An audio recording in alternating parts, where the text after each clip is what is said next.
You don't want the ninja defuse like this? Only one hostile remains. Hunt them down.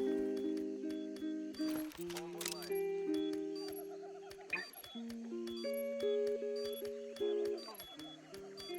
Drone deactivated.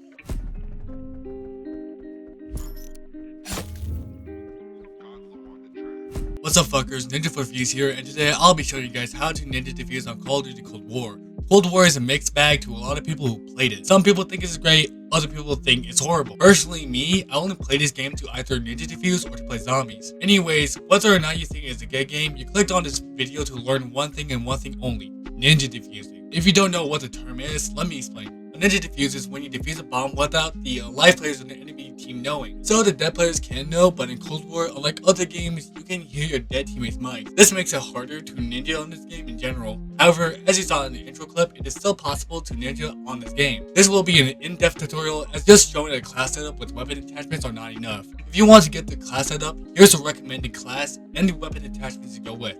Now let's start the tutorial. So the first step, is to level up your account. If you already have an account that basically is prestige or at the very least level 55, you can skip to the actual first step. But just a quick rundown on how to get quick XP, I would highly recommend doing challenges with high XP, such as the ones with 2250 XP levels that make you do certain challenges, calling card challenges, as it will give you anywhere from 1000 to 5000 per tier, depending on how much tiers there are. Playing Onslaught on private mode is another great way to level up quickly, as the bronze will give you 2500, silver will give you 5000, and the gold will give you 75,000, which is great for leveling up. I did my XP grind on Outbreak, but you can do it on any map, but Outbreak is recommended. Also, if you have double XP of anything, pop it, because the double account XP will give you double account XP, and the double weapons XP will give you the XP for the weapons, which each weapon level can give you a set amount of account XP as well. I, however, recommend the first 4 levels of your account to play Team Deathmatch, as you can test the SMG, as well as in level 4, you can get the MP5, which I will talk about shortly. Once you hit level 55, you can finish the match for bonus XP, which will also help you if you haven't hit level 55 just yet. From there, you should have everything needed for the recommended class. Once you're done with that, here's the first step, part 2. In this step, I'll be going in deeper depth about the weapon class setup. Firstly, you can grab any SMG, but I prefer the MP5 as I'm just used to this SMG. From there, you want to get a suppressor. For SMGs, I believe the first one every time is level 20 for this. I picked those because in case you get into a gunfight while going for a ninja defuse, you can kill the enemy and not give away your location, as every time you shoot an unsuppressed SMG, they can see a red dot on the minimap showing a big red sign saying, "Hey, I'm here, come kill me." This is something you want to avoid at all times, as this will lead you to getting killed. My next item to use is the knife. I use this because not only is silent, but also it will help you with the ninja defuse. I'll get into that in a future step. Then I will grab a sim shot, as if someone, for example, finds you, damages you, but dies by your teammate before he kills you, you can easily pop a stim and be game for the time being. Then I would grab the tomahawk, as is once again silent and is rigged. Then I would grab a field mic, so if you place one down, you can easily see where the enemy team are coming from. Finally, before I get to every single perk, I would equip a perk greed, as it can give you 2 of the same perk categories in the same class.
This is my rating for the perks best to worst based on how practical it is during ninja defusing. This is why perks such as Scavenger and Engineer has low ratings. Because while they are great perks, if you're just trying to get kills, they don't help much when you're trying to get the Ninja Defuse. Ranks S to B are much more practical and solid as a Ninja Defusing perk rather than the ones in C to F tiers. Before I go to the next step, I'll be telling you which score trees to go for. The only two you should get is the UAV and the counter UAV. The UAV will show enemies on the map, while the counter UAV will distort the enemy's team's map, which will help disable UAVs, which can be used on the enemies to not spot you on the minimap because ghosts will not save you from the UAV while you're idle. You can get on a third one, although it's better not to. Now let's get on to the next step.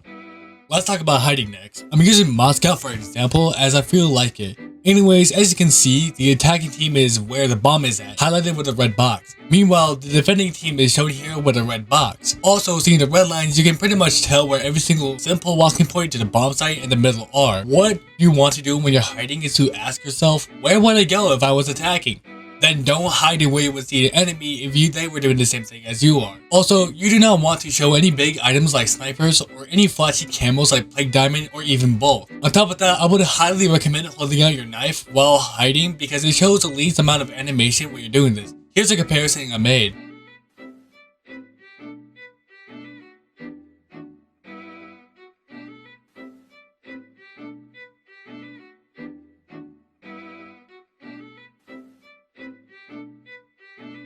This is how I would go about this. Of course, people did pull off crazy shit in their Ninja Defuse attempts and it somehow works. But anyways, let's get to the final step. The final step is to getting to know what problems could occur when pulling off a Ninja Defuse. To put it simply, they can find your hiding spot and kill you. They can find your hiding spot and pull 6-9 on you. Snitched on my whole city.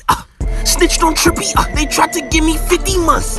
Your teammates can end the round. The enemy teammate can accidentally kill themselves to end the round. The round can't end at all. The planter dies by your teammate while they're planting. They can spot you while you're trying to get in position. They can spot you while you're defusing. And the list goes on. While that is a general problem you can run into while ninja defusing, and is going to happen a lot, there are problems with the core and hardcore versions of this game mode. The core's problem is that there is no perk allowing you to remove that name tag when you're hiding, so you'll end up dying a lot easier in comparison to hardcore. In hardcore, however, they don't have that problem. However, not only if they do spot you, you're much easier to kill, but also your teammates can kill you as well.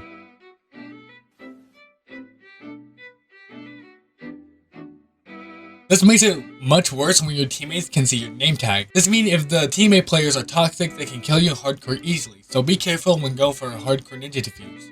That's basically it. Before I go, I'm going to show you some clips I got on Cold War, including ninja defusers and other funny moments. Some of these were hit live on twitch.tv/ninja4views. If you have not seen the streams yet, they're a great treat. Anyways, here are the extra clips.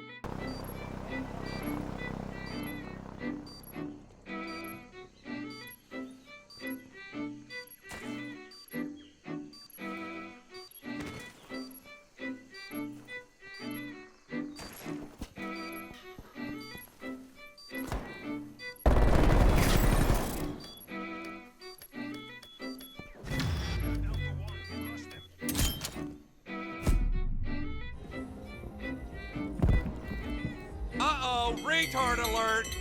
Retard alert, class! Loyalty to the party. Loyalty to the motherland.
Yeah, I know. Yeah, that's RTXD. They're probably gonna put an A and blow my ass up. They didn't see me on RTXD. I can't. Oh, you want to go there? I'll just go here then. No. No fucking way! There goes that guy.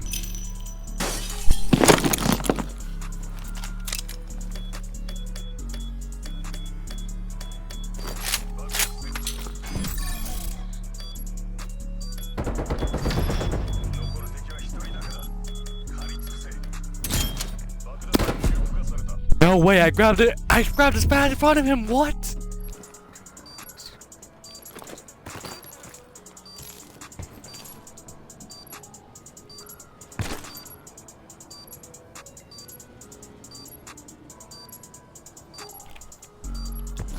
No way. No way he gets. No way you fucking. No fucking way. No way. We'll talk about that. Let's talk about that.